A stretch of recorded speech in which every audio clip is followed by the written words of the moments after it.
again. I'm following that I'm passionately engulfed with. So this is the place, this is the program, or let's say this is the platform where I'm here to share the ideas, to share the beautiful moment with you all guys. And yes, as usual, this is the regular host. This is the lifeline coach, lifeline supporter, and definitely a beautiful friend of yours, all of you beautiful people. Whether you are from Nepal or whether you are from other part of countries in the globe, I'm definitely here to share the ideas, to share the moment, to share such beautiful vibes and beautiful emotion with you all right now. Yeah, definitely. This is the schedule, this is the timetable that I am here to read it loud. Uh, the book by Michelle Obama, the first lady of the very powerful country, the United States of America, Michelle Obama. Yeah, for the few months back, I'm really very, in the position to read it out loud and show that you other people, you beautiful people, can also get the benefit that I am reading out. Okay. So yesterday I read about up to 381, and from today I'm going to read it from page number 382. Actually, what I want to say is that the habit of reading book is very much important, very much precious, and very much uh, prominent for we all, because I always used to say, I always used to mention you all people is that our life, or let's say your life, the life of human being is so short. We do not have that much short of time to experience and to know by ourselves, right? So we should follow such sort of habits, such sort of behavior, such sort of mannerism, so that we can we can experience others life, and we can follow, and we can implement, and we can execute their mantra of the Shakshi Shofar. So this is the book. I think you all people uh, you know have gone through this book, or you people might know about the importance, or let's say the gist of this book as well. If not, then definitely I'm here to read it for you all guys, for you beautiful people. And this is the contribution, this is devotion, this is the time, or let's say this is investment that I am investing in my life. And I also want my time to be invested in your life, so that you people can get the fruitful result for you all guys. Okay, right now I am doing this live from Nepal, and I want to welcome you all guys in this session, the reading session. And here, without any further ado, I'm going to read it loud, the book, okay, by Michelle Obama. All people actually they they might uh, actually all people who are in daily schedule, or let's say in tight schedule, will not be able to read it this hard copy, okay? Because at once we cannot contribute our time in multiple tasks. So for them also, it is very beneficial for them. Okay, I'm going to first read it this book, and whenever I get chance, then definitely I will gonna review this book as well. Jammed into a chairs, this one working to handle the sight of purple silk, Cleopatra stood up and spoke about her daughter and told stories about her, each one punctuated by a larger feeling of outrage and help. That day, not only me, but the mayor of the city, the governor of the state, among others, all of us packed into coach, left to reckon privately with our grief and guilt as the choir sang with such a force that it shook the floor of the church. It was important to me to be more than a counselor. In my life, I had heard plenty of empty words coming from important people, lip service paid during times of crisis with no action to follow. I was determined to be someone who told the truth, using my voice to lift up the voiceless when I could and to not disappear on people in need. I understood that when I showed up somewhere, it appeared dramatic from the outside, a sudden and swift descending storm kicked up by the motorcade, the agents, the ads, and the media. It appeared the dramatic from the outside, with me at the center. We were there and then gone. I did not like what this did to my interactions, the way my presence sometimes caused people to stammer or go silent, unsure of how to be themselves. It's why I often try to introduce myself with a hug to slow down the moment and shock some of the pretense landing us all in the flesh. I tried to build relationships with the people I met, especially those who didn't normally have access to the world I now inhabited. I wanted to share the brightness as I could. I invited Hadia Pendleton parents to sit next to me at Barack's State of the Union speech a few days after the funeral, and then hosted the family at the White House for the Easter egg roll. Cleopatra, who became a vocal advocate for violence prevention, also returned a couple of times to attend different meetings on that issue. I made a point of writing letters to the girls from the Elizabeth Garnet Anderson School in London who had so profoundly moved me,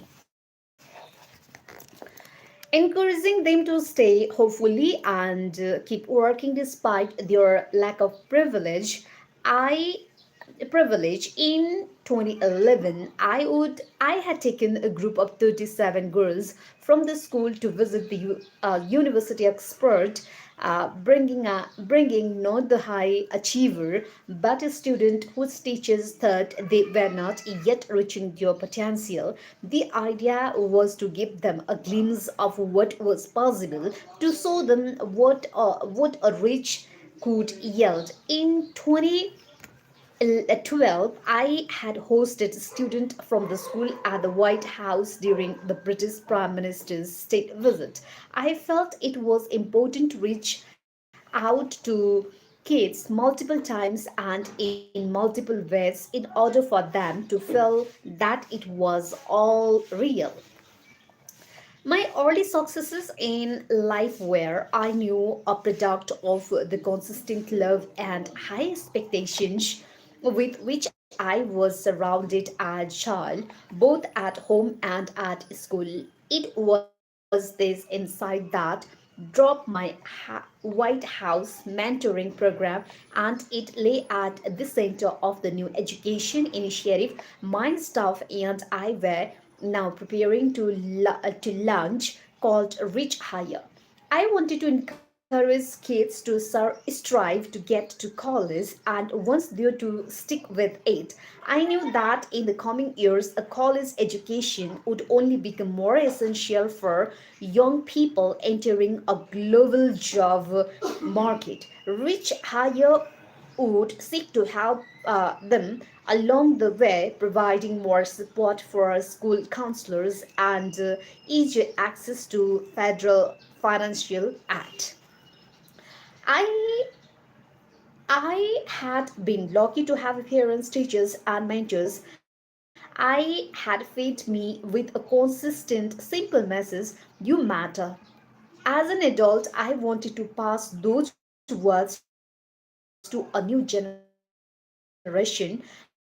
It was the message I gave my own daughters who were fortunate to have it reinforced daily by their school and their privileged circumstances, and I was determined to express some version of it to every young person I encountered. I remember the name of the guidance counselor I had in high school who had briefly told me I wasn't boss believe you belong there. I had said to the eligible girls as they sat, many of them looking a little as struck in the gothic old world dining hall of expert surrounded by university professors, and I said something similar anytime we had kids visit the White House. Teens we invited from the Standing Rock Chinook reservation, children from the local schools who showed up to work in the garden, high scholars who came for our career days and workshops in fashion, music, and poetry. Even kids I only got to give a quick but emphatic hug to in a rope line. The message was always the same: you belong, you matter, I think highly of you. Study would later put out a study that looked at the day's performance of eligible candidate admission students, finding that their overall scores jumped significantly after I had started connecting with them. The equivalent of moving from a Crabber is to in any credit for improvement really belonged to the girls, their teachers, and the daily work they did together. But it also affirmed the idea that kids will invest more when they feel they are being invested in. I understood that there was power in showing children my regard. 2 months after Hadia's Pendleton's funeral, I returned to Chicago. I had directed Tina, my chief of staff, and in Albany, who herself had spent many years in the city, to throw her energy into rallying support for violence prevention there. Tina was a big-hearted policy wing with an infectious laugh and more hostile than just about anyone I knew. She understood which levers to pull inside and outside government to make an impact at the scale I envisioned. Moreover, her nature and experience would not allow her voice to go unheard, especially at tables dominated by men, where she often found herself. Throughout Barack's second terms, she would wrestle with a Pentagon and various state governors to clear away red tape so that veterans and military spouses could more efficiently build their careers. And she would also help engineer a mammoth new administration wide effort centered on girls' education worldwide. In the wake of Hadia's death, Tina had leveraged her local contacts, encouraging Chicago business leaders and philanthropists to work with Mayor Reham Emanuel to expand community programs for at-risk youth across the city. Her efforts had helped yield 33 million dollar in places in just matter of weeks. On a cool day in April, Tina and I flew out to attend a meeting of community leaders discussing youth empowerment and also to meet a new group of kids. Earlier that winter, the public radio program The American Life had devoted 2 hours to telling the stories of the student and staff from William R. Harper Senior High School in Eaglewood neighborhood on the south side.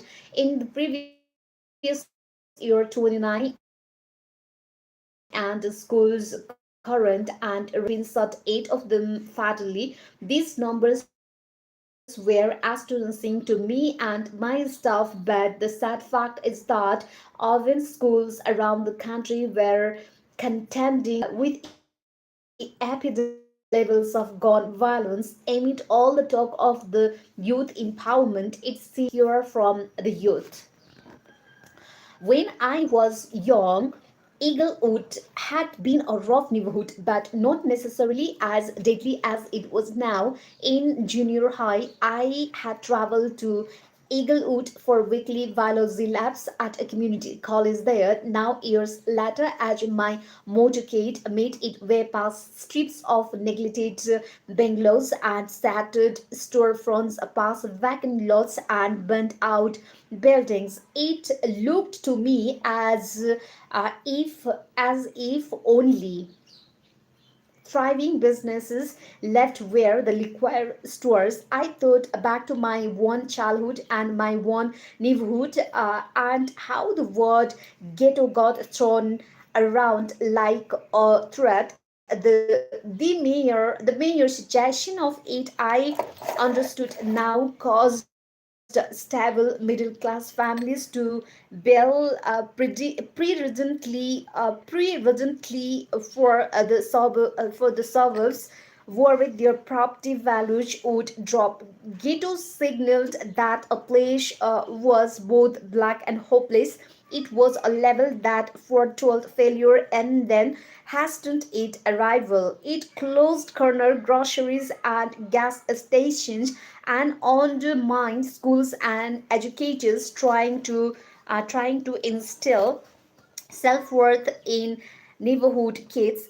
It was a word everyone tried to run from, but it could rear up on a community quick. In the middle of the West Eaglewood sat Harper High School, a large sand brick building with multiple wings. I met the school's principal, Leonetta Sanders, a quick morning African American woman who had been at the school for 6 years, and two social workers who immersed themselves in the lives of 510 kids enrolled at Harper, most of them from low income families. One of the social workers, Crystal Smith, could often be found placing Harper's hallways between classes, papering students with a positivity, communicating her high regard for them by calling out, "I'm so proud of you and I see you trying hard." She would shout, "I appreciate you in advance for every good choice." She trusted those students would make. In the school library that day, I joined a circle of 22 Harvard students, all African American, mostly juniors and seniors, who were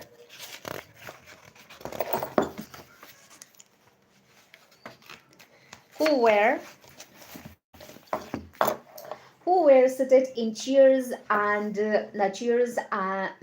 dressed in khakis and collared shorts. Most were eager to talk. They described a daily, even hourly fear of gangs and violence.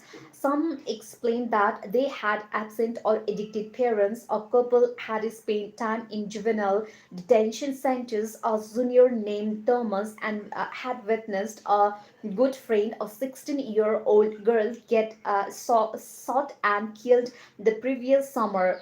He he had also been there when his older brother, who had been partially paralyzed due to a gunshot injury, was shot and wounded in the same incident while sitting outside in his wheelchair. Nearly every kid there that day had lost someone, a friend, relative, neighbor to a bullet. A few, meanwhile, had either been downtown to see the lakefront or visit Navy Pier. At one point, one of the social workers interjected, saying to the group, 80 degrees and Shawnee. Everyone in the circle began nodding ruefully. I wasn't sure what. Tell Mrs. Obama, she said, what goes through your mind when you wake up in the morning and hear the weather forecast is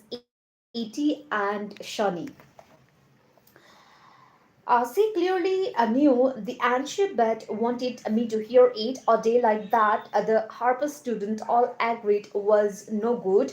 When the weather was nice, the gangs got more active and the shooting got worse. These kids had adapted to the opposite logic dictated by their environment, staying indoors when the weather was good, wearing the routes they took to and from school each day based on shifting gang territories and allegiances. Sometimes they told me taking the safest path home meant walking right down the middle of the street as cars speed past them on both sides. Doing so gave them a better view of any instigating fights or possible suitors, and it gave them more time to run. America is not a simple place. Its contradictions get set me spinning. I had found myself a Democratic fundraiser held in vast Manhattan penthouses, sipping wine with wealthy women who would claim to be passionate about education and children's success, and then learn in conspiratorially to tell me that their Wall Street husbands would never vote for anyone who even thought about raising their taxes. And now I was at Harper listening to children talking about how to stay alive. I admire their resilience and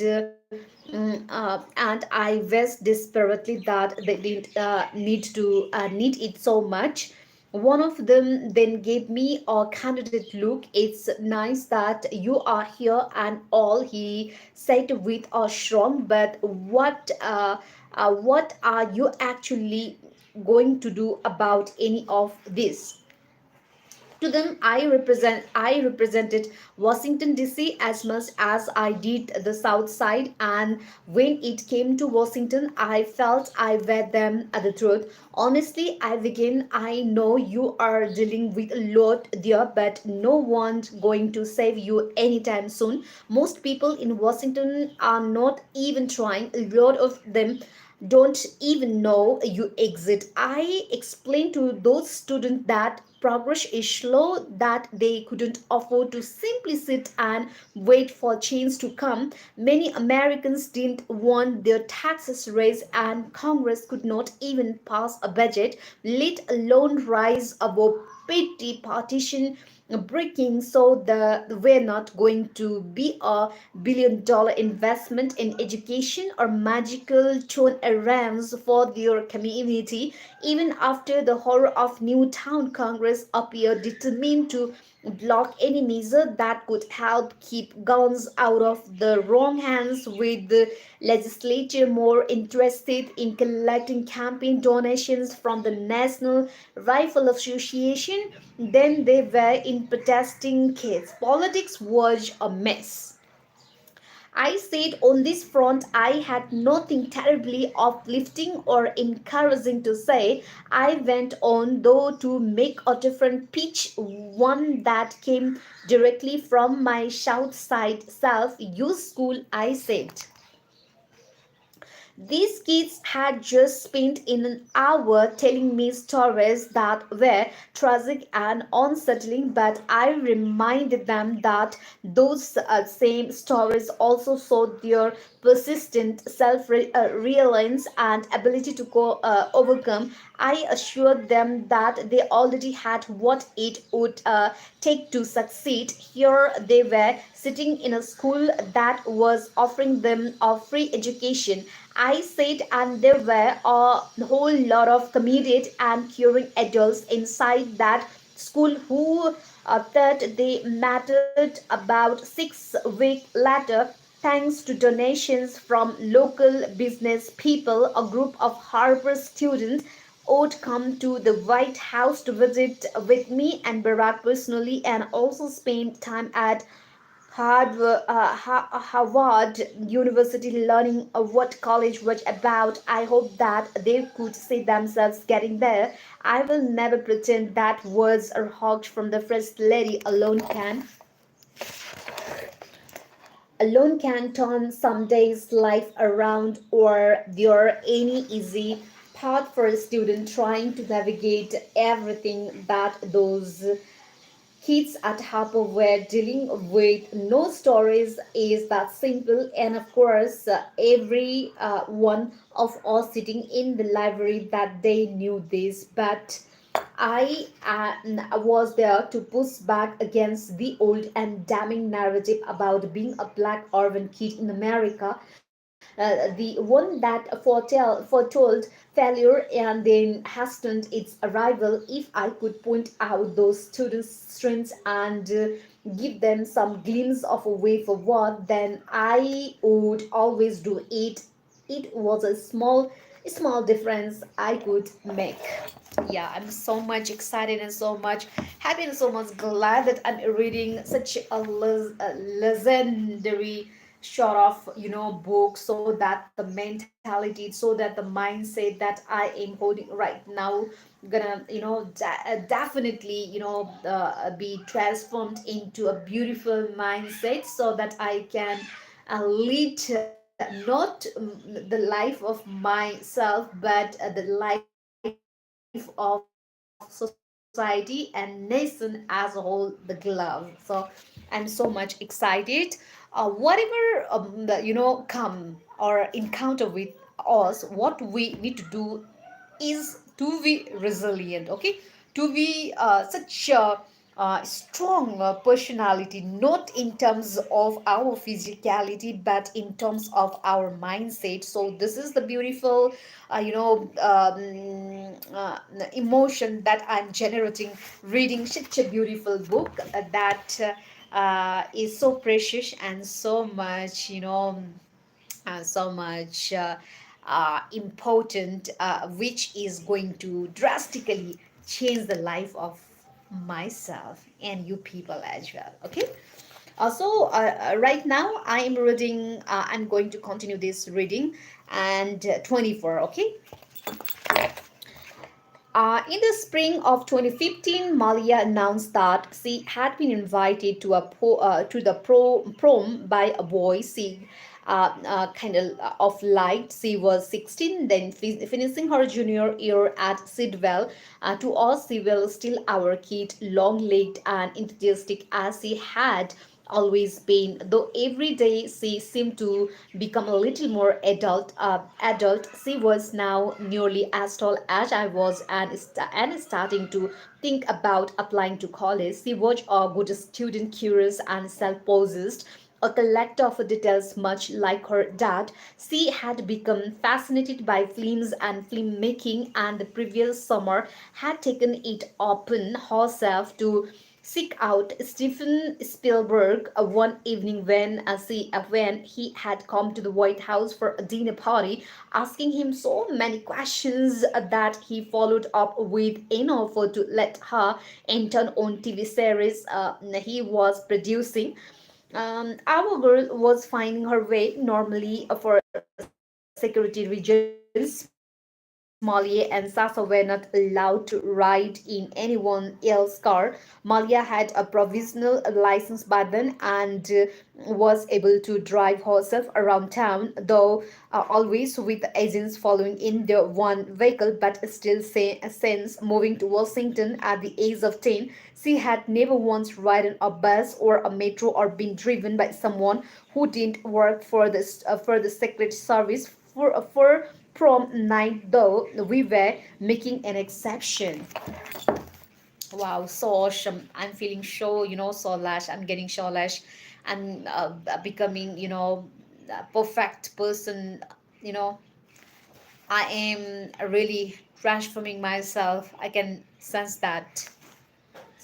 this thing from inside. Okay.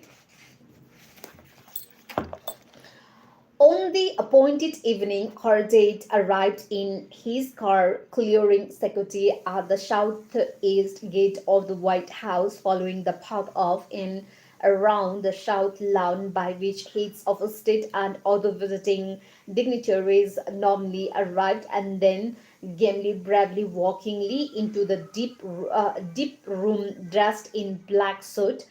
Just be cool, please. Okay, Malia had said to me, and Barack, her embarrassment already beginning to smolder as we rode the elevator downstairs. I was barefoot and Barack was in flip flops. Malia wore a long black skirt and elegant pair soldier's top. She looked beautiful and about 23 years old. By my reckoning, we did manage to play it cool, though Malia still loves remembering it all as a bit exhilarating. Barack and I shook the young man's hand, snapped a few pictures, and gave our daughter a hug before sending them on their way. We took what was perhaps unfair comfort in the knowledge that Malia's secret would basically ride and voice bumper all the way to the restaurant where they were going for dinner before the dance, and would remain on quiet duty throughout the night.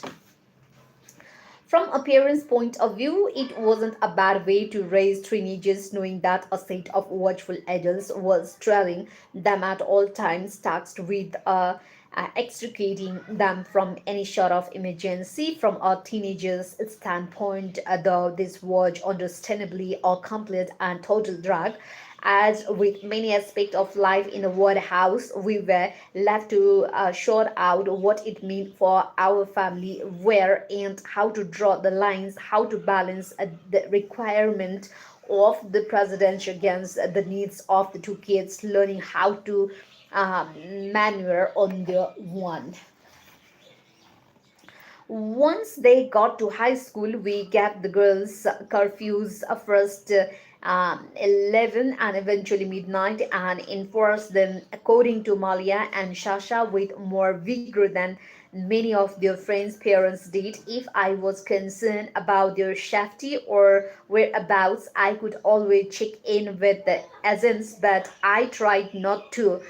It was important to me that the kids trusted their security team. Instead, I did what I think a lot of parents do and relied on a network of other parents for information, all of us pulling what we know about where the folk of them was going, and whether there would be an adult in charge. Of course, our girls carried extra responsibility by virtue of who their father was, knowing that their screw ups could make headlines Barack and I both recognized how unfair this was. Both of us had pushed boundaries and done dumb things as teenagers, and we had been fortunate to do it all without the eyes of a nation on us.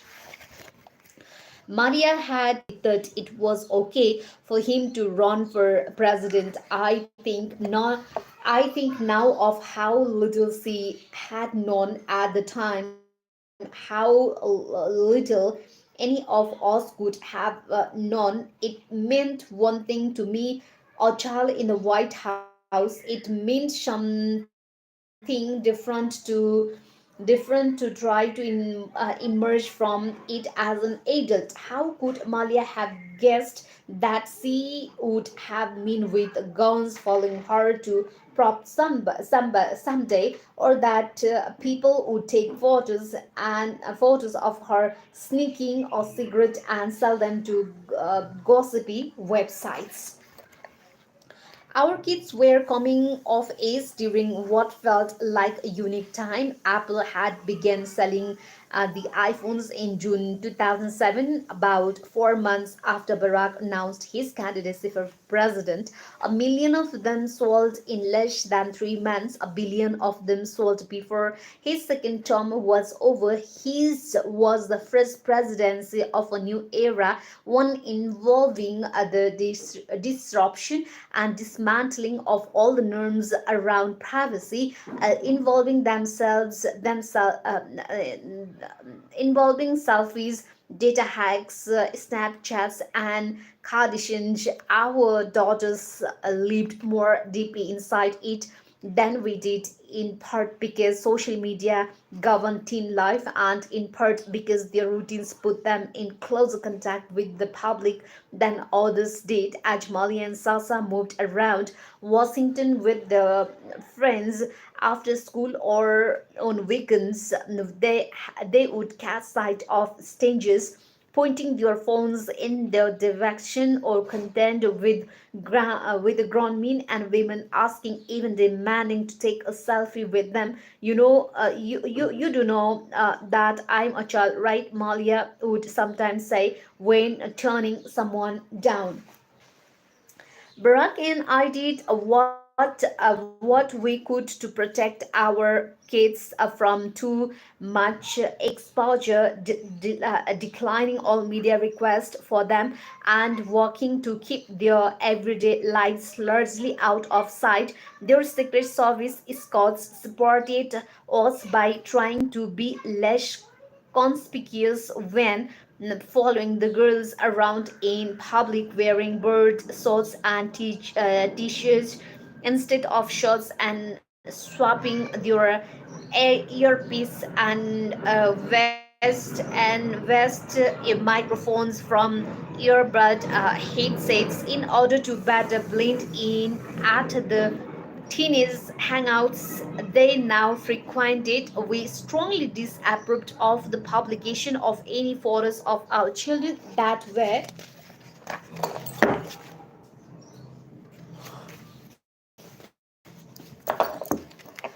were connected to an official event, and a White House press office made this clear to the media. Okay, this is the reading session that I performed today. As much as I'm concerned, it is very much important to follow the ideas that are written in such a beautiful book, because all in all, the most important, or let's say the most prominent, or the gist that I am going to give is that we must develop the habit of reading and follow and execute the golden ideas that are printed over here. Okay, thank you so much. Stay always blessed.